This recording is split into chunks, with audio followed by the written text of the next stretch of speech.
नमस्कार दोस्तों। भारत का संविधान जो है उसके बारे में आज देखेंगे।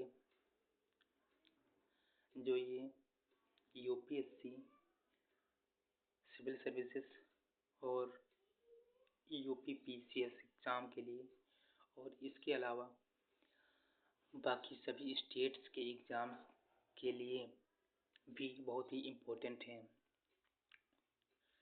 तो भारतीय संविधान जो है उसका दर्शन और प्रस्तावना क्या है उसको देखेंगे। तो भारतीय संविधान की प्रस्तावना की बात करें तो ये संविधान का परिचय पत्र एक हिसाब से है, जिसमें भारतीय लोकतंत्र जो है उसकी आत्मा इसको कहा जाता है। यानी जो संविधान है वो एक जो है प्रस्तावना जो इसमें दी गई है वो संविधान का एक परिचय पत्र, यानी कि एक परिचय कराने के लिए कि इस संविधान में किस किस की बात की गई है उसके बारे में है। और ये जो प्रस्तावना है संविधान की, इसमें भारतीय लोकतंत्र की जो आत्मा इसको भी कहा जाता है।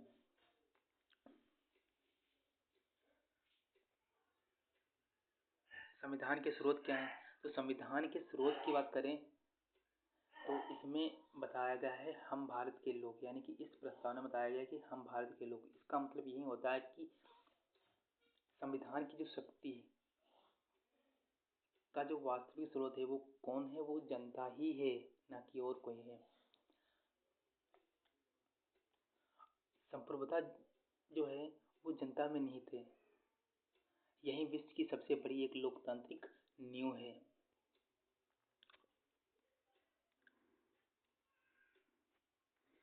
और भारतीय राज्य की प्रगति इसमें क्या होती है कि संविधान में जो 5 विशिष्ट जो है पॉइंट्स को परिभाषित किया गया है। वो क्या की पॉइंट्स हैं जो हमारे संविधान की प्रस्तावना में है, जो संविधान के लिए बहुत ही 5 की पॉइंट बताए गए हैं। तो एक तो पहला होता है संप्रभुत्व, दूसरा होता है समाजवादी, तीसरा होता है पंथ निरपेक्ष।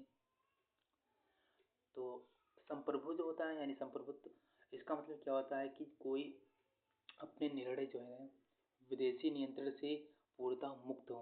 कोई अगर निर्णय ले, इंडियन सिटीजन, वो विदेश के जो किसी भी पॉलिसी या किसी नियंत्रण के जो हैं अंडर में, किसी तानाशाह के या किसी दिक्कत सरकार के, किसी दूसरी सरकार के दबाव में ना ले, स्वतंत्र रूप से कोई निर्णय ले। तो ये होता है संप्रभु। इसका मतलब होता है समाजवादी। समाजवादी का मतलब यही होता है कि लोकतांत्रिक समाजवाद जो होता है, यानी कि जो जनता होती है उसमें समानता हो, यानी कि उसमें समानता हो, यानी कि उसमें ये ना हो कि भेदभाव हो, उसमें समानता हो। और उसमें जो इकोनॉमी होती है वो एक मिश्रित अर्थव्यवस्था भी जानी जाती है। तो ये समाजवादी के रूप में इनको बताया जाता है। अगला है पंथ निरपेक्ष। पंथ निरपेक्ष इसका मतलब ये होता है कि इसमें किसी भी एक पंथ को ना मतलब कि महत्व दे करके सभी पंथों यानी कि धर्मों को समान महत्व दिया जाता है। यानी कि राज्य का कोई आधिकारिक धर्म नहीं होगा यहाँ पर। पंथ निरपेक्ष का मतलब यही होता है।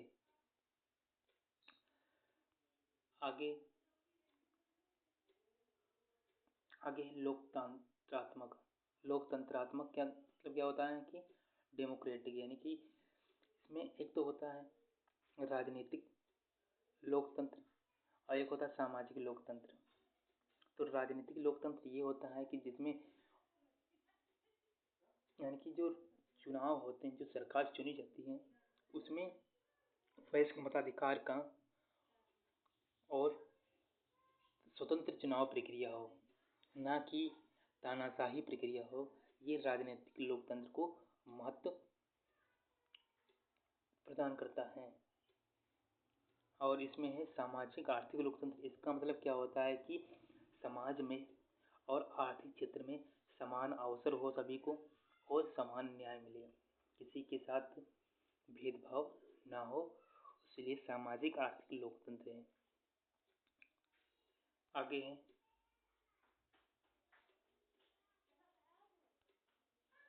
गणराज्य, यानी कि आगे है पांचवा पॉइंट गणराज्य। गणराज्य का यहाँ पर मतलब यही होता है कि राज्य जो है उसका प्रमुख जो है राष्ट्रपति होता है, और ये जो होता है वंशानुगत नहीं होगा, ये निर्वाचित होगा और जनता द्वारा जो है चुनी गई सरकार, यानी कि गणराज्य का मतलब होता है कि जनता द्वारा चुनी गई सरकार, यानी गणराज्य के अंतर्गत जनता द्वारा चुनी गई सरकार हो, ना कि वंशानुगत रूप में हो। ठीक है, तो गणराज्य का मतलब यही होता है कि राज्य का प्रमुख राष्ट्रपति होता है, निर्वाचित होता है, और जनता द्वारा चुनी गई सरकार हो अपनी, उसी को गणराज्य कहते हैं।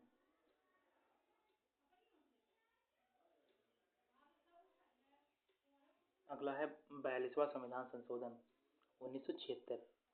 इसमें बताया गया ये संविधान की प्रस्तावना के लिए क्यों इम्पोर्टेंट है, क्योंकि जो संविधान बना था तो संशोधन से पूर्व ही संविधान में केवल जो है संप्रभु, लोकतंत्रात्मक और गणराज्य, ये तीन जो वर्ड्स हैं प्रस्तावना में थे, यानी कि संविधान जो होगा वो संप्रभु होगा, लोकतंत्रात्मक होगा और गणराज्य होगा। जैसे संप्रभु होता है किसी के अपने निर्णय स्वयं लेना, किसी के बाहरी हस्तक्षेप के बिना, और लोकतंत्रात्मक यानी कि सामाजिक आर्थिक राजनीतिक जो है इसमें समान अवसर हो, और यानी कि सरकार खुद ही चुने। और गणराज्य का मतलब होता है कि राज्य का प्रमुख जो है राष्ट्रपति होता है, और सरकार बनाने की क्षमता जनता में ही निहित होती है। और देखें तो इसमें बताया गया है जो 42वां संविधान संशोधन, उसके बाद 42वां संविधान संशोधन आया। उस 42वें संविधान संशोधन में बताया गया कि जो संविधान है उसमें समाजवादी और पंथनिरपेक्ष शब्द जोड़े जाएं, समाजवादी और पंथनिरपेक्ष शब्द जोड़े जाएं। तो समाजवादी पंथनिरपेक्ष शब्द जोड़े गए 42वें संविधान संशोधन 1976 में। और इसके बाद जो है संशोधन प्रक्रिया ये रही कि जो पूर्ण जो प्रस्तावना है उसमें सभी 5 तत्व शामिल हो गए। उसके बाद संशोधन के बाद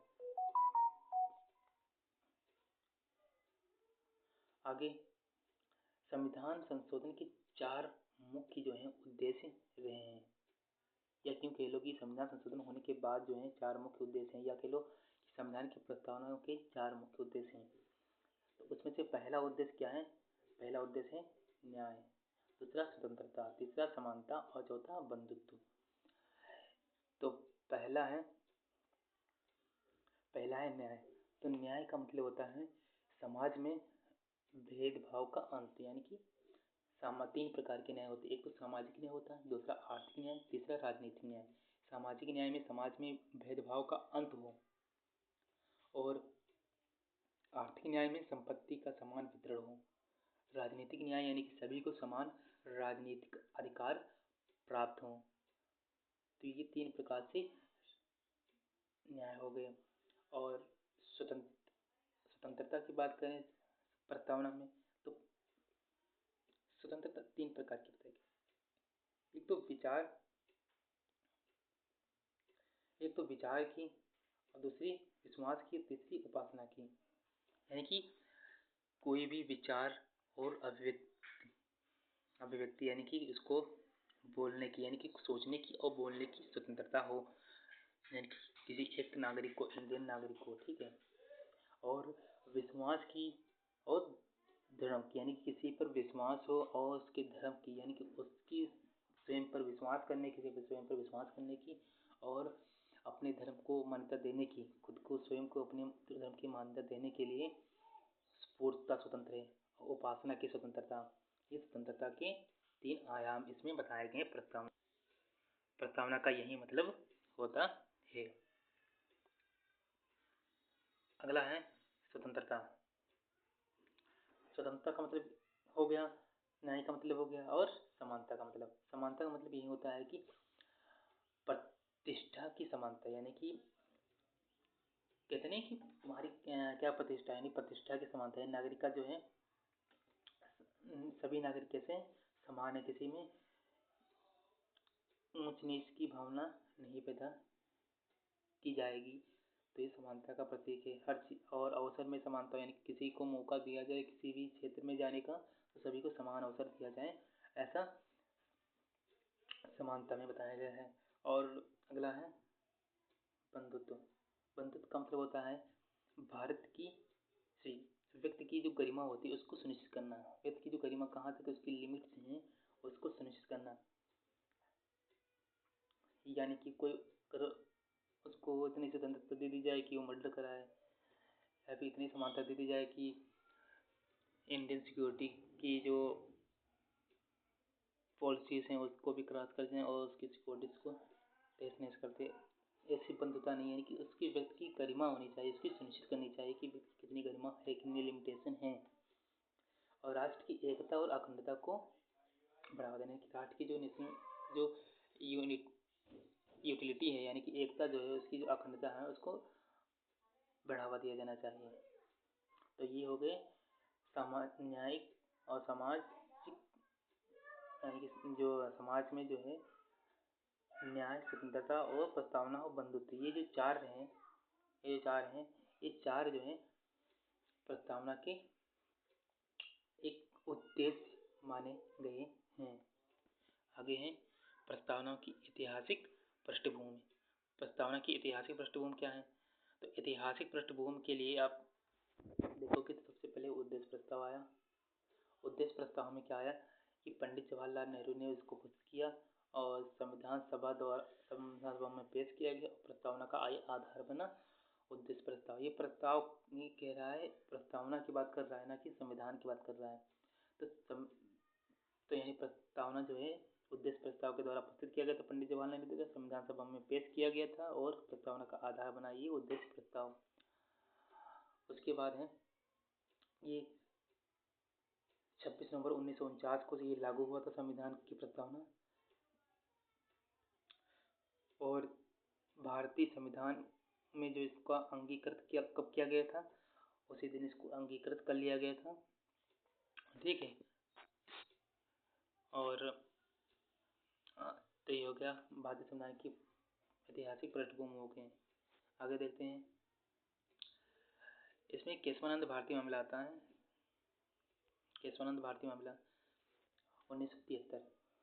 इस प्रस्तावना के संबंध में केशवानंद भारती मामला आता है 1973। इस प्रस्तावना में बताया गया है कि ये जो संविधान है, इस संविधान में जो प्रस्तावना दी गई, ये प्रस्तावना संविधान का एक अभिन्न अंग है, यानी कि इसका अंग नहीं, एक अलग ही अंग इसका है प्रस्तावना।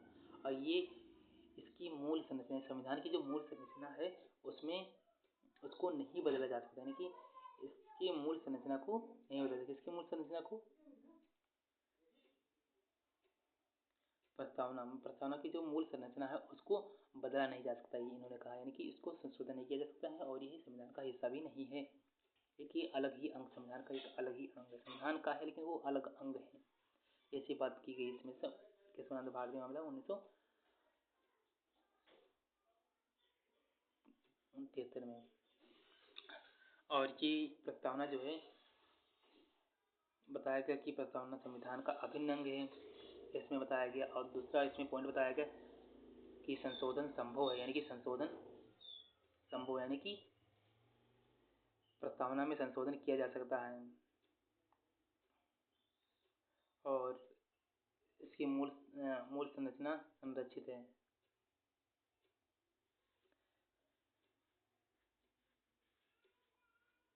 यानी कि जो प्रस्तावना है, प्रस्तावना में देखो संशोधन किया जा सकता है, जिसने बताया प्रस्तावना में संशोधन, हमने गलत बता दिया था, प्रस्तावना में संशोधन किया जा सकता है। और इसकी जो मूल संरचना नहीं बताया गया यहाँ पर कि मूल संरचना जो है, इसकी मूल संरचना उसको नहीं बदला जा सकता, यानी संविधान के अकॉर्डिंग जो प्रस्तावना तैयार की गई है इसमें जो मूल संरचना उसको नहीं बदला जा सकता है और संशोधन किया जा सकता है। इतना इसमें केशवानंद भारती बनाम खिलर राज्य 1973 मामले में सुप्रीम कोर्ट द्वारा बताया गया। आगे आगे जो प्रस्तावना का संवैधानिक महत्व क्या है। प्रस्तावना का संवैधानिक महत्व है, तो इसको बताया गया है संविधान निर्माताओं के मन की एक कुंजी है। यानी कि प्रस्तावना जो है संविधान निर्माताओं के मन की कुंजी और संविधान की व्याख्या में मार्गदर्शक सिद्धांत है और न्यायिक व्याख्या के आधार पर ये है और ये दर्शन का दर्पण है, ये बताया गया है। और मुख्य परीक्षा या कह लो प्रीलिम्स के पॉइंट ऑफ व्यू से, इन दोनों के पॉइंट ऑफ व्यू से, यूपीएससी के पॉइंट ऑफ व्यू से, यानी कि इसकी मूल संरचना, संविधान की मूल संरचना, उसमें केशवानंद भारती मामला जो है ये मेंस के पॉइंट ऑफ व्यू से वेरी वेरी इंपॉर्टेंट। तो इसमें जो 3 पॉइंट्स दिए गए हैं वो 3-4 पॉइंट्स आप याद रखना। और उसके अलावा संवैधानिक व्याख्या इसकी बहुत ही महत्वपूर्ण है, यानी प्रस्तावना की जो आत्मा इसको बताया गया और व्याख्या का आधार, ये इसकी संवैधानिक व्याख्या जो है ये बहुत ही इम्पोर्टेंट है। और नीति निर्माण का आधार, ये भी न्याय, स्वतंत्रता और शासन के मूल सिद्धांत हैं, ये भी बहुत ही इम्पोर्टेंट है यूपीएससी के पॉइंट ऑफ व्यू से।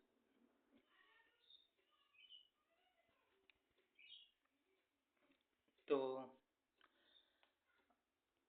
आज के लिए बस इतना ही। Thank you.